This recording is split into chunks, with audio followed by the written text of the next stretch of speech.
Hi friends, welcome to Shami's kitchen. എല്ലാവർക്കും സുഖമാണല്ലോ. ഇന്നത്തെ നമ്മുടെ സ്പെഷ്യൽ എന്ന് പറയുന്നത്, ഇപ്പോൾ സ്കൂൾ അവധിയാണ്. അപ്പോൾ കുട്ടികളൊക്കെ വീട്ടിലുണ്ടാവും. അവർക്ക് നമ്മൾ മിക്കവാറും ചില ദിവസങ്ങളിലൊക്കെ നമ്മൾ പലഹാരങ്ങളൊക്കെ ഉണ്ടാക്കി കൊടുക്കാറുണ്ട്. അവർക്ക് ഉണ്ടാക്കി കൊടുക്കാൻ പറ്റുന്ന വളരെ രുചികരമായിട്ടുള്ള നല്ലൊരു പലഹാരമാണ് കേട്ടോ നമ്മുടെ ഇന്നത്തെ സ്പെഷ്യൽ എന്ന് പറയുന്നത്. അവലുരുണ്ട. കുട്ടികൾക്കും വലിയവർക്കൊക്കെ ഒരുപോലെ ഇഷ്ടമാവുന്ന ഒന്ന് തന്നെയാണ്. ഇതുവരെ നിങ്ങൾ ഇതുപോലെ ഒന്ന് ട്രൈ ചെയ്തിട്ടില്ല എന്നുണ്ടെങ്കിൽ മസ്റ്റായിട്ട് ഒന്ന് ട്രൈ ചെയ്ത് നോക്കണം കേട്ടോ. വേഗം തയ്യാറാക്കി എടുക്കാൻ പറ്റുന്ന ഒന്നാണ്. എന്നാൽ ശരി, ഇത് എങ്ങനെ ഉണ്ടാക്കുന്നത് കണ്ടാലോ. അപ്പോൾ ആദ്യം നമുക്ക് ഒരു പാൻ ഒന്ന് അടുപ്പത്തേക്ക് വെക്കാം.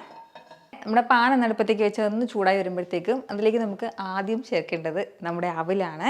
അപ്പോൾ അവലെടുക്കുമ്പോൾ പ്രത്യേകം ശ്രദ്ധിക്കേണ്ടത് ഇതുപോലുള്ള കട്ടിയായിട്ടുള്ള അവൽ വേണം എടുക്കാനായിട്ട് കേട്ടോ. അതായത് തിന്നായിട്ടുള്ള അവൽ എടുക്കുകയാണെന്നുണ്ടെങ്കിൽ ഇതിൻ്റെ ഡബിളായിട്ട് എടുക്കണം. അപ്പോൾ ഇതിപ്പോൾ ഞാനിപ്പോൾ 1 കപ്പാണ് എടുക്കുന്നതെങ്കിൽ 2 കപ്പ് അവലായിട്ട് എടുക്കേണ്ടി വരും. ഞാനിപ്പോൾ ഇത് കട്ടിയായിട്ടുള്ള അവലായതിൻ്റെ പേരിൽ 1 കപ്പ് അളവിലാണ് കേട്ടോ അവലെടുക്കുന്നത്. 1 കപ്പ് നിറയെ തന്നെ എടുക്കുകയാണ്. അല്ലാന്നുണ്ടെങ്കിൽ നമ്മൾ എടുക്കുന്ന ഏത് ബൗളാണോ ആ ബൗളിനനുസരിച്ചിട്ട് അത് നിറയെ എടുക്കാവുന്നതാണ്. ചൂടായിക്കൊണ്ടിരിക്കുന്ന നമ്മുടെ പാനിലേക്ക് നമ്മൾ എടുത്ത് വെച്ചിരിക്കുന്ന ഈ 1 കപ്പ് അവൽ ചേർക്കാം. ഫ്ലെയിം ഒരുപാട് കൂട്ടി വെക്കാൻ വേണ്ടി നിൽക്കരുത്. എങ്കിൽ പിന്നെ അവലിൻ്റെ പുറം ഭാഗം പെട്ടെന്ന് കരിഞ്ഞു പോകും. നന്നായിട്ട് നമുക്ക് മുരിഞ്ഞ് കിട്ടത്തില്ല. ഏകദേശം ഒരു 3 മുതൽ 4 മിനിറ്റ് വരെ മാത്രം ഒന്ന് വറുത്ത് കൊടുത്താൽ മതിയാവും. ഒരുപാട് സമയത്ത് വറുക്കണം എന്നുള്ള ആവശ്യമില്ല. ഫ്ലെയിം മീഡിയത്തിൽ വെച്ചിരിക്കാൻ വേണ്ടി പ്രത്യേകം ഒന്ന് ശ്രദ്ധിച്ചേക്കണേ. നല്ലൊരു മണം വരും കേട്ടോ. ഇത് നന്നായിട്ടൊന്ന് മുരിഞ്ഞ് തുടങ്ങുമ്പോഴത്തേക്കും അതുവരെ ഒന്ന് വറുക്കേണ്ടതായിട്ടുണ്ട്. ഇതിപ്പോൾ നമ്മളിങ്ങനെ ഒന്ന് വറുക്കാൻ തുടങ്ങിയിട്ട് ഏകദേശം ഒരു 3-4 മിനിറ്റോളം ആയിട്ടുണ്ട്. അപ്പോൾ നമ്മളിതിങ്ങനെ കയ്യിലെടുത്തിട്ട് ഇതുപോലെ ഒന്ന് പൊടിച്ച് നോക്കുകയാണെങ്കിൽ ഇങ്ങനെ പൊടിഞ്ഞ് കിട്ടും കേട്ടോ. ഇതാണ് അതിൻ്റെ ഒരു കറക്റ്റ് പരുവെന്ന് പറയുന്നത്. ഇത്രയും ആയിക്കഴിഞ്ഞാൽ ഇതിന് നമുക്കിത് മാറ്റാവുന്നതാണ്. വറുത്തെടുത്ത അവൽ ഞാനിപ്പോൾ മിക്സിയുടെ ജാറിലേക്ക് മാറ്റിയിട്ടുണ്ട്. ഇനി നമുക്ക് നല്ല ഫൈനായിട്ട് ഇതിനൊന്ന് പൊടിച്ചെടുക്കാം. ഇതുപോലെ നല്ല ഫൈനായിട്ട് ഞാനിതൊന്ന് പൊടിച്ചെടുത്തിട്ടുണ്ട്. അപ്പോൾ പൊടിച്ചെടുക്കുമ്പോൾ നമ്മുടെ പുട്ടിൻ്റെ പൊടിയൊക്കെ പൊടിച്ചെടുക്കില്ലേ, ആ ഒരു രീതിക്ക് വേണം കേട്ടോ പൊടിച്ചെടുക്കാനായിട്ട്. നല്ലതുപോലെ പൗഡർ പോലെ ആകരുത്, ചെറിയൊരു തരിതരിപ്പ് ഉണ്ടാകണം. അപ്പോൾ ഇതൊന്ന് പൊടിച്ചൊന്ന് മാറ്റി വയ്ക്കുകയാണ് ഞാൻ. ഇനി അടുത്ത് നമുക്ക് വേണ്ടത് നിലക്കടലയാണ്. അപ്പോൾ ഇതൊന്ന് നമുക്ക് ഈ ഒരു പാനിലേക്ക് ചേർക്കാം. വറുത്ത നിലക്കടലയാണെങ്കിലും വറുക്കാത്തതാണെങ്കിലും നമ്മളിതൊന്ന് വറുത്ത് തന്നെ എടുക്കണം കേട്ടോ. ഏതാണെങ്കിലും 2 മിനിറ്റ് മാത്രം ഒന്ന് വറുത്താൽ മതിയാവും. ഇനിയിപ്പോൾ പച്ച നിലക്കടലയാണ് നമ്മുടെ കയ്യിലുള്ളതെങ്കിൽ അത് നല്ലതുപോലെ വറുത്ത് എടുക്കണം കേട്ടോ. കാരണം അതിൻ്റെ പുറംതൊലൊക്കെ നമുക്ക് മാറ്റിയെടുക്കേണ്ടത് അതിൻ്റെ പേരിലാണ്. ഇപ്പോൾ നമ്മുടെ നിലക്കടലയും നല്ല രീതിക്ക് തന്നെ ഒന്ന് മുരിഞ്ഞ് കിട്ടിയിട്ടുണ്ട്. നന്നായിട്ട് ഇതൊന്ന് ചൂടായി കിട്ടിയിട്ടുണ്ട്.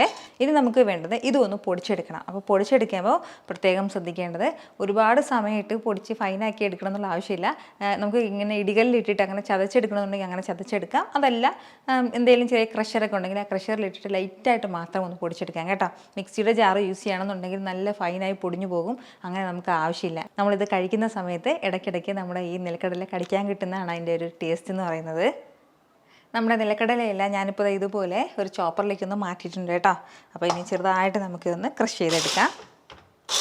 ഈ ഒരു രീതിക്കാണ് കേട്ടോ ഞാനിപ്പോൾ ഇതൊന്ന് ക്രഷ് ചെയ്തെടുത്തിട്ടുള്ളത്. അതായത് അത്യാവശ്യം ചെറിയ ചെറിയ പീസുകളായിട്ടുണ്ട്. എന്നാൽ വലിയ നിലക്കടലകൾ മുഴുവനായിട്ടുള്ളതും അങ്ങനെ തന്നെ ഉണ്ട് താനും. ഇതുപോലെ വേണം കേട്ടോ ക്രഷ് ചെയ്തെടുക്കാനായിട്ട്. ഇനി വേണ്ടത് നമുക്ക് തേങ്ങയാണ്. ഞാനിപ്പോൾ 1 മുറി തേങ്ങ എടുത്തിട്ടുണ്ട്. അപ്പോൾ അതിൻ്റെ ആ പുറംതോടിലെ ആ ഒരു ബ്രൗൺ സൈഡൊക്കെ ഒന്ന് അരിഞ്ഞ് മാറ്റി വെച്ചിട്ടുള്ളതാണ്. അങ്ങനെ എടുക്കണം എന്നുള്ള നിർബന്ധമൊന്നുമില്ല. അപ്പോൾ ഇതൊരു മിക്സിയുടെ ജാറിലേക്ക് ചേർക്കുകയാണ്. മിക്സിയുടെ ജാറിലേക്ക് ചേർത്തിട്ട് നന്നായിട്ട് ഒന്ന് പൊടിച്ചെടുക്കാം. തേങ്ങ ഞാനിപ്പോൾ ഇതുപോലെ ചെറിയ രീതിയിലൊന്ന് ക്രഷ് ചെയ്തെടുത്തിട്ടുണ്ട് കേട്ടോ. അപ്പോൾ ഇത് നമുക്കൊന്ന് വറുത്തെടുക്കേണ്ടതായിട്ടുണ്ട്. അപ്പോൾ ചൂടാക്കിയ പാനിലേക്ക് നമ്മുടെ ഈ തേങ്ങ ചേർക്കാം.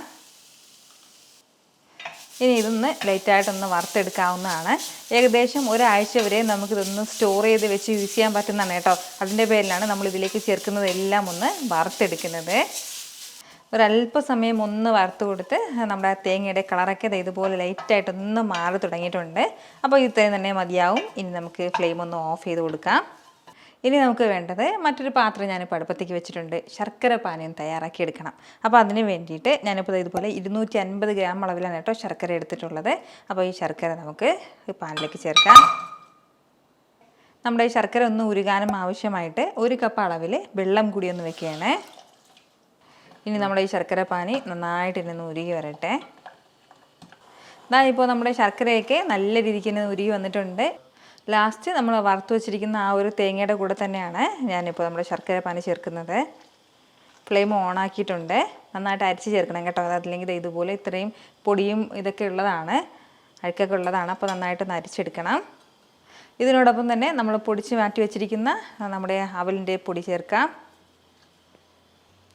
കൂടെ ക്രഷ് ചെയ്ത് വെച്ചിരിക്കുന്ന നിലക്കടലയും കൂടി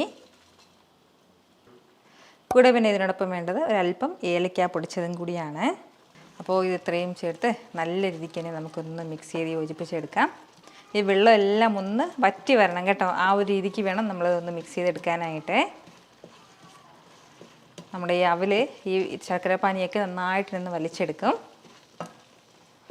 നല്ലതുപോലെ ഒന്ന് ഡ്രൈ ആയി കിട്ടും. ആ ഒരു സമയം വരെ ഒന്ന് നല്ല രീതിക്ക് ഒന്ന് മിക്സ് ചെയ്ത് കൊടുക്കണം.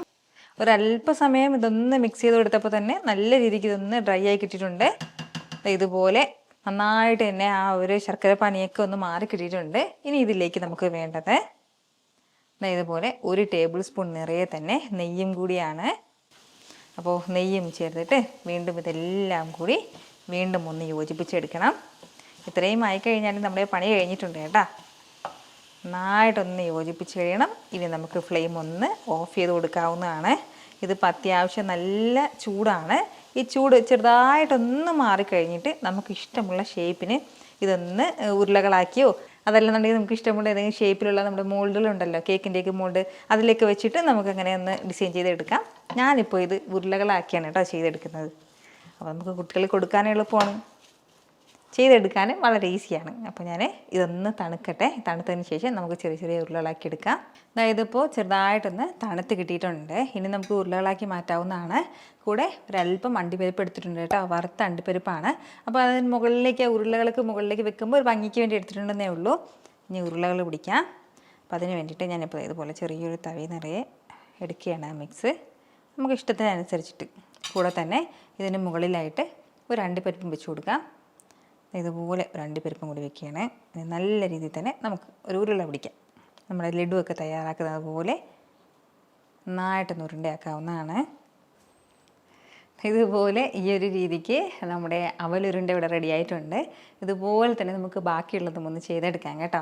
അപ്പോൾ ഞാൻ പറഞ്ഞതുപോലെ ഇത് പുറത്ത് വെക്കുകയാണെന്നുണ്ടെങ്കിൽ 2 ദിവസം നമുക്ക് വെക്കാൻ പറ്റത്തുള്ളൂ. കാരണം നമ്മളിതിൽ തേങ്ങ ചേർത്തിരിക്കുന്നതിൻ്റെ പേരിൽ 2 ദിവസം മാത്രമേ നമുക്കിത് വെക്കാൻ പറ്റത്തുള്ളൂ. അതല്ല, ഫ്രിഡ്ജിൽ വെക്കുകയാണെന്നുണ്ടെങ്കിൽ ഒരാഴ്ച വരെ നമുക്കിത് സ്റ്റോർ ചെയ്യാൻ പറ്റുന്നതാണ്. അതിൻ്റെ പേരിലാണ് ഒരാഴ്ച സ്റ്റോർ ചെയ്യാൻ കണക്കാക്കിയിട്ടാണ് നമ്മളതൊന്ന് വറുത്തെടുത്തിട്ടുള്ളത്. ഒരാഴ്ച ഇത് പോകത്തില്ല കേട്ടോ. കുട്ടികളൊക്കെ വീട്ടിലുണ്ടെങ്കിൽ എപ്പോൾ തീർന്നെന്ന് ചോദിച്ചാൽ മതി. വലിയവർക്ക് മധുരം ഇഷ്ടമുള്ളവർക്കൊക്കെ വളരെ രുചികരമായിട്ട് വളരെ ഇഷ്ടത്തോടെ അവർ കഴിക്കുന്ന ഒന്നായിരിക്കും. അപ്പോൾ നമ്മൾ എടുത്തിട്ടുണ്ടായിരുന്ന അവലിൽ നിന്നും ഈ ഒരു അളവിലാണ് കേട്ടോ നമുക്ക് അവലുരുണ്ട തയ്യാറാക്കി എടുക്കാൻ വേണ്ടി പറ്റിയിട്ടുള്ളത്. വളരെ സോഫ്റ്റ് ആയിട്ടാണ് കേട്ടോ ഈ അവലുരുണ്ട ഉണ്ടാകുന്നത്. ഇതുപോലെ ഒന്ന് പൊട്ടിച്ച് കാണിക്കാം. അതായത് ഇതുപോലെ ഇത്രയും സോഫ്റ്റ് ആയിട്ടായിരിക്കും ഉണ്ടാകുന്നത്.